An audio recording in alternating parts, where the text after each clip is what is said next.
በድብቅ በፍቅር እየተሰቃየች እንደሆነ የሚያሳዩ 5 ነገሮች። ለዚህ ቻናል አዲስ የሆናችሁ ሰዓቱ አሁን ነውና ሰብስክራይብ አድርጉ። ቪዲዮንም ላይክ በማድረግ ጀምሩ። አንደኛ፣ በሰዎች መካከል ቸል ማለት። በጣም ግራ የሚያጋባ ግን ደግሞ ጥልቅ የሆነ የሴቶች ሳይኮሎጂ ነው። ይህ ሁኔታ የሚፈጠረው አንዲት ሴት በውስጧ ያለው ስሜት ከመደበቅ አቅሟ በላይ ሲሆን ነው። ይህን ሐሳብ ስናብራራው ብቻችሁን ስትሆኑ ስሜቷን መቆጣጠር ትችላለች። ነገር ግን በሰዎች ፊት ስትሆኑ ሌሎች ሰዎች የሷን ሁኔታ፣ የአይኗን ሁኔታ፣ ሳቋን ወይም ካንተ አጠገብ ስትሆን የሚታይባትን ምልክቶች አይተው እሱን ትወደዋለች ብለው እንዳያሟት ትሰጋለች። ያንን ሹክሹክታ ለመከላከል ስትል ሆን ብላ ላንተ ግድ የሌላት ትመስላለች። አንተን ችላ በማለት ራሷን ታሳምናለች።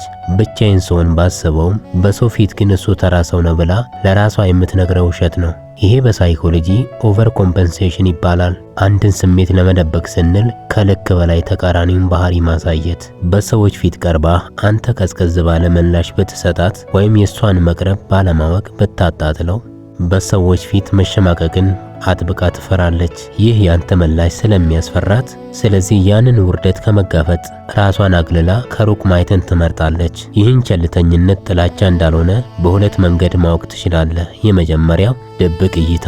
ለአንተ ትኩረት ያልሰጠች መስላ ራሷን ብታረቅም አንተ ከሌላ ሴት ጋር ስታወራ ወይም ስትስቅ በስርቆት እያየች እንደሆነ ትገነዘባለህ። በመቀጠልም የመልእክት ልዩነት። በአካል ስትገናኙ ሰላም እንኳን የማትል ሴት በኋላ ስልኩ ላይ ስትጽፍላት ግን በጣም ተግባቢና ረጅም ወሬ የምታወራ ከሆነ በአካል ያሳየችው ቸልተኝነት መሸፈኛ መሆኑን ያረጋግጣል። በአጭሩ በሰው ፊት ላንተ የምታሳየው ቅዝቃዜ በውስጧ ላለው ትኩስ ስሜት ማገጃ የሚሆን በረዶ ነው። ሁለተኛ፣ የመጨረሻ መሆን። በጣም ረቂቅና ሴቶች ሳያውቁት የሚያደርጉት የስነ ልቦና ጨዋታ ነው። ይህ ሐሳብ ደግሞ ካንተ ጋር የምታሳልፈውን ጊዜ የማራዘም ስልት ነው። ለምሳሌ በሆነ ስብሰባ ወይም ግብዣ ወይም የጓደኞች የአንድነት ጊዜ ላይ ስትሆኑ ፕሮግራሙን ትታ ለመሄድ በፍጹም አትቸኩልም። ነገር ግን እሺ ቻው ብለህ ለመነሳት ስትሰናዳ እሷም ወዲያውኑ እኔም ልሄድ ነበር ብላ ትነሳለች። ይህ አጋጣሚ ሳይሆን ካንተ ጋር እስከ መጨረሻው ሰኮንድ ለመቆየትና ምናልባትም እስከ መኪና ወይም እስከ መንገድ ድረስ አብራ ለመራመድ የምታደርገው ጥረት ነው። ከቡድኑ ጋር ስትለያዩ ሁሉም ሰው ዞር ብሎ ሲሄድ እሷ ግን ቆይታ ትመለከታለች። አንተ ዞር ብለህ ብታያት አሁንም እያየች ሊሆን ይችላል። ሳይኮሎጂ ይህንን ቪዥዋል አንከሪንግ ይለዋል። የምትወደውን ሰው የመጨረሻ ምስል በአይኗ መቅረጽ ትፈልጋለች። እንደገና ደግሞ ወሬ በማራዘም ካንተ ጋር መቆየትን ትፈልጋለች። ደህና ሁን ተባብላችሁ ልትለያዩ ስትሉ ድንገት ቆይ ግን አንድ ነገር ረሳው ወይም ስለ ቀደሙ ምን አልከኝ ብላ አዲስ ወሬ ትጀምራለች። ይሄ የሚያሳየው ካንተ መለየት ከባድ እየሆነባት እንደሆነና ለጥቂት ደቂቃዎችን ቢሆን አብራ ለመቆየት መፈለጓን ያሳያል። እንደገናም በአካል ተለይታችሁ ከሄዳችሁ በኋላ ቤት ስትገባ በሰላም ገባ ወይም ቅድም ላነሳው ሐሳብ ብላ መልእክት የምትልክልህ ከሆነ የዕለቱን ግንኙነት ፍርማ አሳርፋበት ለመጨረስ ትፈልጋለች። ካንተ ጋር ያላትን ግንኙነት በዝግታ ነው ዲስኮኔክት የምታደርገው ወይም የምትጨርሰው። ይህ ለምን ይሆናል? ሴቶች በድብቅ ሲያፈቅሩ ካፈቀሩት ሰው ጋር የሚያሳልፉት ጊዜ እንደ ሴፍ ዞን ወይም የሰላም ቀጠና ነው የሚታያቸው። ያ ቀጠና ሲያልቅና ወደ ራሳቸው ሕይወት ሲመለሱ ባዶነት ስለሚሰማቸው ያንን የመለያየት ሰዓት በተቻለ መጠን ወደ መጨረሻው ይገፋፉታል። በአጭሩ እሷ ካንተ ቀድማ ከአንድ ቦታ አትወጣም። አንተ እስካለ ድረስ እሷም ትኖራለች። ካንተ መለየት ለእርሷ የደስታዋ ምንጭ መቋረጥ እንደሆነ ስለምታስብ ቶሎ ልትለይ አትፈልግም። ሶስተኛ፣ ያንተን ጠላቶች መጥላት። ስለ ሴቶች ታማኝነትና ስለ ድብቅ ፍቅር ጥልቀት የሚናገር አንዲት ሴት በድብቅ ስታፈቅር ያንተ ስሜት የሷም ስሜት ይሆናል። አንተን የጎዳ ሰው እሷን በቀጥታ ባይጎዳትም እንኳን ለሷ ያ ሰው ቁጥር 1 ጠላቷ ነው። ይህ ለምን ይሆናል መሰለ? የመጀመሪያው የስሜት ትስስር ስለሚኖር። አንተ ስለ አንድ ሰው ቅሬታ ስታወራ ወይም አንድ ሰው ስሜትን ሲጎዳው ስታይ እሷ ያንን ህመም አብራት ትካፈላለች።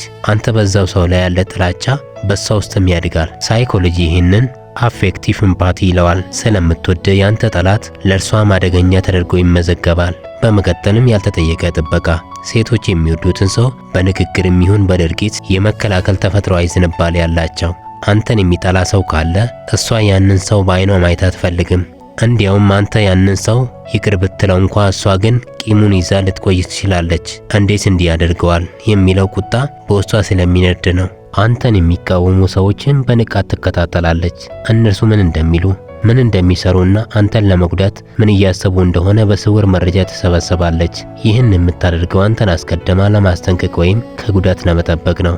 በቡድን ውስጥ ስትሆኑ ከአንተ ጋር የሚጋጭ ሰው ካለ እሷ ምንም ሳታቅማማ ያንተን ወገን ትይዛለች። ሌላው ቀርቶ አንተ ስህተት ብትሰራ እንኳ በሰዎች ፊት ካንተ ጋር ትቆማለች። ለብቻችሁ ስትሆኑ ግን ስህተትን ልትነግርህ ትችላለች። ዋናው ነጥብ ግን በሰው ፊት መቼም ቢሆን አሳልፋ አትሰጥህም። ይህ ምልክት ከጥሩ ጓደኝነት እንዴት ይለያል? ጓደኛ ምን ይላል? አይቶ ለምን ትቀየመዋለህ? እሱ እኮ ጥሩ ሰው ነው ብሎ ሊያስታርቅ ወይም ነገሩን ሊያቀዘቅዝልህ ይሞክራል።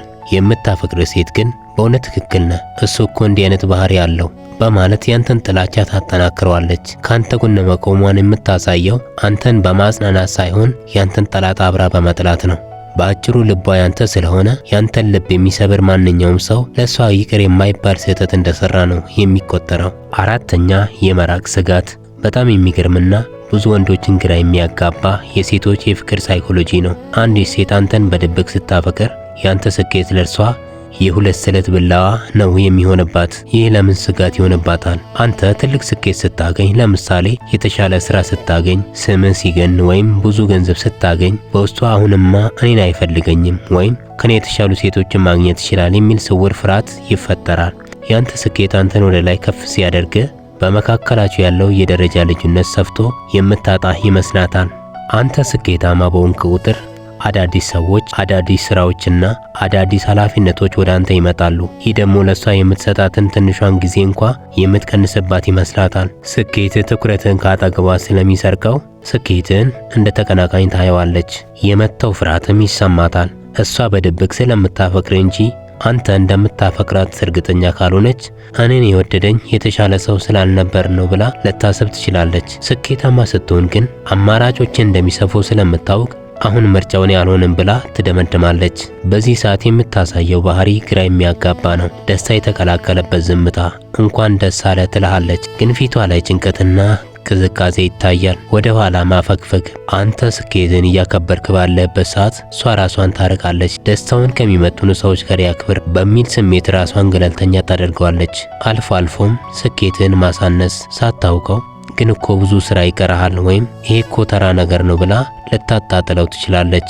ይህ የሚሆነው ስኬትን ስለጠላች ሳይሆን ስኬት የሚፈጥርባትን ፍርሃት ለመቋቋም ስትል ነው። ታዲያ ይህ ጥላቻ ነው? በፍጹም አይደለም። እንዲያውም ይህ ምልክት ስሜቷ ምን ያህል ጥልቅ እንደሆነ ያሳያል። የማያፈቅር ሰው ስኬታማ ብትሆንም ባትሆንም ግድ አይሰጠውም። እንዲያውም ጥሩ ነው ብሎ ያልፈሃል። እሷ ግን ስኬት እንድታጣ ምክንያት ሊሆን እንደሚችል ስለምታስብ ስጋት ይሆንባታል። በአጭሩ ያንተ ስኬት እንደ ስጋት ነው የምታየው። በአንተ ህይወት ውስጥ ያላትን ቦታ የማጣት ትልቅ ፍርሃት ስላላት ነው። አምስተኛ ኢ ምክንያታዊ ኩርፊያ። በጣም የተወሳሰበና ብዙ ጊዜ ወንዶችን ምንድነው ያጠፋሁት ብለው ግራ እንዲጋቡ የሚያደርግ የሴቶች ስውር የፍቅር ቋንቋ ነው። አንዲት ሴት በድብቅ ስታፈቅር ኩርፊያዋ ከአመንኪው ይልቅ በስሜት ላይ የተመሰረተ ነው።